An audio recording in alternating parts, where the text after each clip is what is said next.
But ఇప్పుడు మీరు అన్న దాని ప్రకారం క్రిస్మస్ ఉంది కాబట్టి అంత ఈజీగా ఇంప్లిమెంటేషన్ అనేది సాధ్యమవుతుంది. ఎందుకంటే నెక్స్ట్ 1 month వరకు ఈ సెలబ్రేషన్స్ ఇవన్నీ కంటిన్యూ అవుతూనే ఉంటాయి. ఆల్మోస్ట్ ఆల్ ఇప్పుడు హిందూస్ ఎంత పాపులేషన్ ఉందో ముస్లిం కన్నా క్రిస్టియన్ పాపులేషన్ కూడా అంతే డిజిట్ దాటేస్తుంది సీరియస్లీ. ఆ కన్వర్ట్స్ అనేవి కూడా మనం చూస్తూనే ఉన్నాము. Is it possible? మరి మీరు అక్కడ జరిగే ఇప్పుడు నా అంచనా ప్రకారం బంగ్లాదేశ్లో నెక్స్ట్ 2 weeks చాలా క్రూషియల్ ఉండబోతుంది. ఓకే, ఈ గొడవలు ఎక్కువై రోడ్డు మీద ఇంకా దాడులు మొదలై అది ఇది ఇప్పుడు షేక్ హసీనాను ఎలా అయితే బాయ్కట్ చేసేంత వరకు దాన్ని ప్యాలెస్ ని స్వాధీనం చేసుకొని నాశనం చేసి ఏ రేంజ్ లో ఇదైపోయారో అంతకు డబుల్ చూడబోతున్నాం కాదు. అక్కడ పొలిటికలీ జరగబోతుంది, అక్కడ మిలిటరీ కాదు. అక్కడ మనం చూసింది ప్యాలెస్టైన్లో డిఫరెంట్ థింగ్. అక్కడ ఆర్మీ బాంబింగ్ ఉండే, ఏరియల్ బాంబింగ్ ఉండే, కానీ అది కాకుండా గ్రౌండ్ అటాక్ ఉండే. ఇక్కడ అదంతా ఉండదు. ఇక్కడ అక్కడ ఒక అథారిటీ లేదు, ఇప్పుడు గవర్నమెంట్ లేదు. ఎట్లా నడిపిస్తారు మీరు? జీతం ఎక్కడ ఇస్తారు? ఎవరు ఇస్తారు?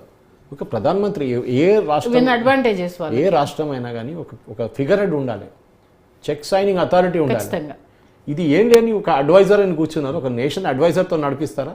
సరే ఎలక్షన్ కండక్ట్ చేస్తాను, ఎలక్షన్ కూడా కండక్ట్ చేయట్లేదు. ఆయన కూడా భయం ఎక్కువ. ఎలక్షన్ కండక్ట్ చేసి జమైతే ఇస్లామిక్ గెలిపిస్తారు, మళ్ళీ ఇస్లామిక్ నేషన్ అయిపోతుంది, వద్దురా బాబు అని చెప్పేసి ఆయన ప్రాబ్లం. సో ఆయన ఇంగ్లీష్లో చెప్తారు between devil and deep blue sea. ఆయన ఇక్కడ లేడు అక్కడ లేడు అన్నమాట పరిస్థితికి వచ్చేసారు యూనిస్. డెఫినెట్గా ఇప్పుడు ఆయన బహుశా రాజీనామా చేసేస్తారు నెక్స్ట్ 2 weeks లో. ఈ గొడవలు ఎక్కువ. టార్గెట్ ఏంటి? Target is India. Simple target India. బంగ్లాదేశ్లో అక్కడ వస్తున్న ఇస్లామిక్ సెంటిమెంట్ ఇది పాకిస్తాన్ వైపు నుంచి ఫీడ్ చేస్తున్న డబ్బులతోని ఇండియా వ్యతిరేకంగా ఇంకొక ఫ్రంట్ని తయారు చేయడం. మనం ఆల్రెడీ ఒక ఫ్రంట్ పాకిస్తాన్ ఉంది, ఒక ఫ్రంట్ చైనా ఉంది, ఇంకో ఫ్రంట్ ఇది బంగ్లాదేశ్. ఇప్పుడు దాకా బంగ్లాదేశ్ మనకు ప్రాబ్లం లేకుండే, కానీ ఇప్పుడు ప్రాబ్లం కాబోతుంది.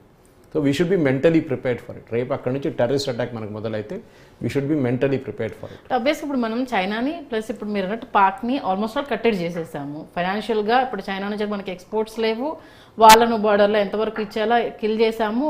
అంత రెండు ఇప్పుడు మీరు అన్నట్టుగా సపోర్ట్గా ఉండే రెండింటిని కిల్ చేసిన తర్వాత బంగ్లా అంత చూసి ఎగరడానికి కారణం ఏంటి? అదే యాంటీ కళ్ళ ముందు రెండు కనిపిస్తున్న తర్వాత రేపు భారత్తో పెట్టుకుంటే మన సిచ్యువేషన్ అదే అనేది ఎగ్జాంపుల్ కనిపించిన తర్వాత కూడా అంటే కేవలం ట్రంప్ని చూసుకొని ఈ రేంజ్లో ఎగిరే సిచ్యువేషన్ ఉంటుందా? బ్రెయిన్ వాషింగ్ ఎట్లా చేస్తారంటే ఒక పిలిపించి మీ రాష్ట్రం చాలా డేంజరస్ ఉంది, హిందువులు వస్తున్నారు, ఇక్కడ ఓవైసీ గారు ఓల్డ్ సిటీలో చేస్తారు ఆ స్ట్రాటజీ.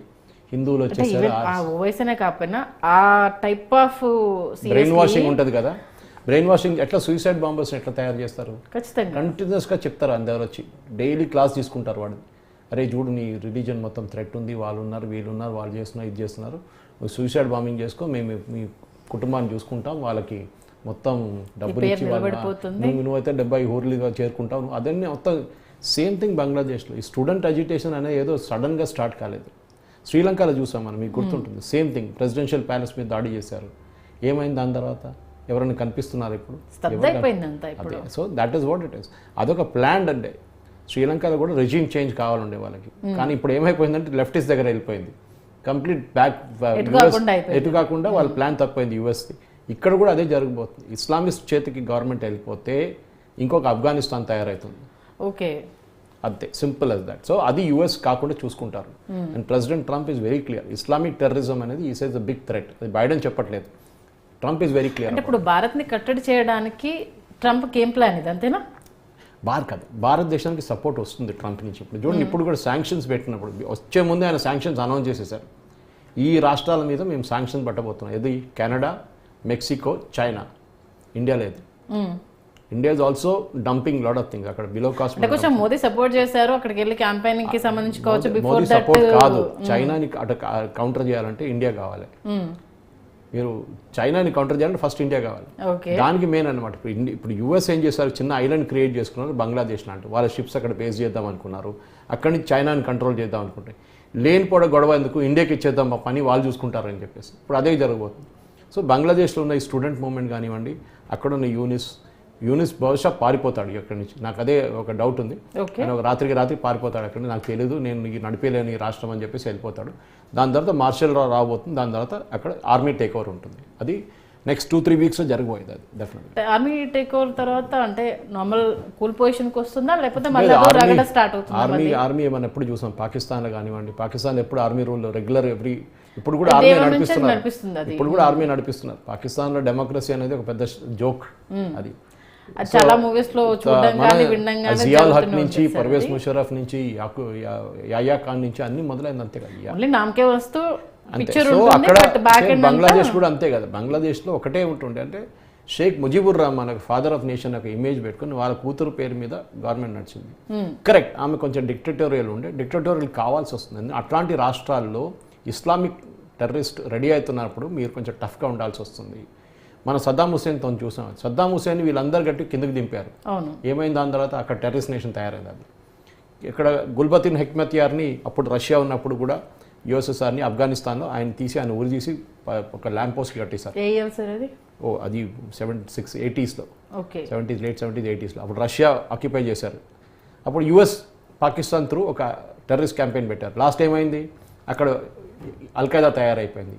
ఒసామా బిన్ లాడెన్ వచ్చేసింది. నేను ఎప్పుడు ఇంగ్లీష్లో ఒక వాక్యం చెప్తాను, ఇప్పుడు అది భస్మాసూర్ ఎఫెక్ట్ అని చెప్తాను.